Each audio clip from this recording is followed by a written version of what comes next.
give me your top three rappers and why, since you are the best rapper that I know. You must not know very many rappers then.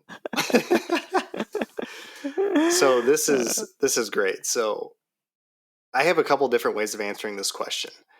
But if you just want to put me on the spot, I think a top three in some Here's order. it. Go Here's ahead. this. Who are the top three most impactful rappers to your life? It's not the Okay, best that you okay. think. Top three most impactful rappers and why. So the first one I ever listened to and I really felt, and I was like, man, this art is just so intriguing to me is Eminem.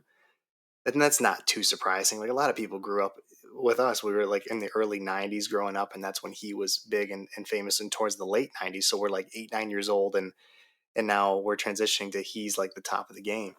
And so you think of like the way that he's able to manipulate the English language and is always pushing the boundaries. And even to today, he's like, it might not be the greatest music, but it's a pretty phenomenal talent that he has.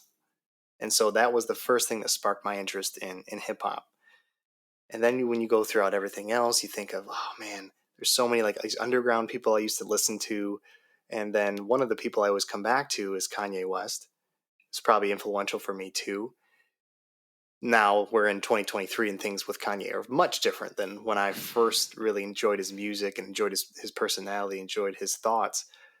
But when you first get into it and like, man, that 808s and Heartbreak album, that was just ahead of its time. And then My Beautiful Dark Twisted Fantasy was like that. I can spin that every day and not get sick of it. Like there's so much depth to it that I really appreciate.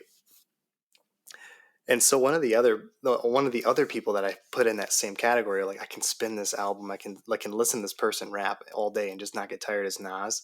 So those are like top three right now that you just put me on the spot. So like Eminem and Kanye in that realm, and then Nas too. Like I was listening to his King's Disease 3 recently, and you can just like listen to that guy just like tell stories on stories and in a way that nobody else does, and his perspective and the fact that he's been doing this for decades and still is just a juggernaut at what he does and just so skillful is really entertaining for me to listen to and try to like soak some of that stuff in. So three different artists, take it or leave it. People can disagree or what, but as far as my life, like those three will come to my mind when I think of how I Yeah. view that type of art and that type of music.